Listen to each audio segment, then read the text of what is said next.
Fire ants dominate ecosystems. They can drive away grazing deer and kill small mammals with overwhelming force. But that reputation belongs to the colony.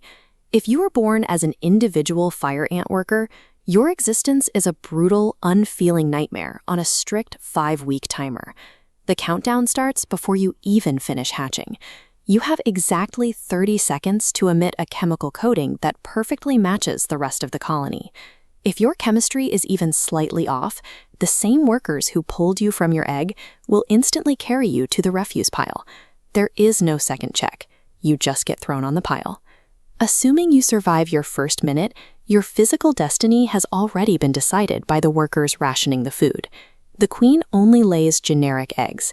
If the colony currently needs heavy defenders, a larva gets maximum food and grows into a massive soldier. If it needs general labor, the larva gets less food and becomes a small worker. You didn't choose your role, and genetics didn't dictate it. From the first second of your existence, you are a programmable, entirely expendable piece of biological hardware.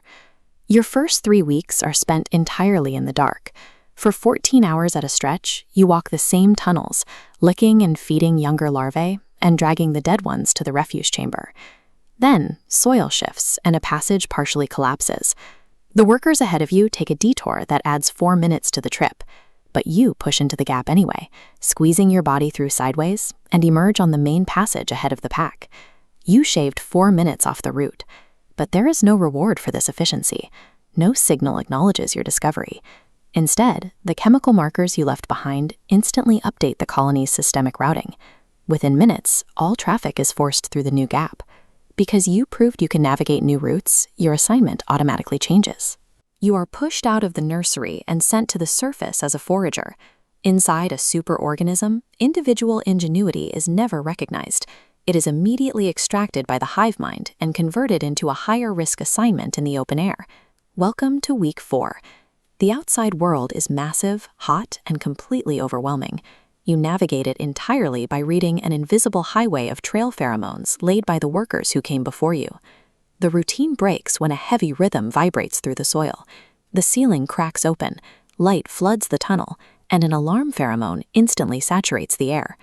Unlike almost every other insect on Earth, this chemical signal doesn't tell you to flee. It compels you to run directly at the threat. You pour out of the breach alongside hundreds of others, biting and stinging the snout of a massive anteater. 400 stings burning simultaneously is enough to make the animal retreat. Before the dust settles, workers are already packing mud into the broken ceiling. The entire response, from the initial breach to full repair, takes exactly 8 minutes. You experienced the chaos and extreme physical risk of fighting off a predator 1,000,000 times your size. But the colony doesn't register fear. It simply logs an 8-minute system repair, and the supply lines keep moving. By week 5, heavy rain seeps through the entrance tunnels. Cold water surges into the lower passages, lifting the nursery off the floor. Without any central command, 50,000 workers run to the surface and start locking their mandibles to the legs of the ants next to them. In seconds, they weave their own bodies into a massive floating structure.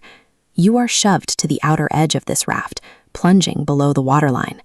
You survive only by breathing slow, still breaths from tiny air pockets trapped between the locked bodies around you. The structure's only purpose is to protect its core. The queen sits perfectly dry in the center, completely insulated by the freezing, drowning bodies holding the perimeter. A colony survives environmental wipeout through the calculated math of its own design.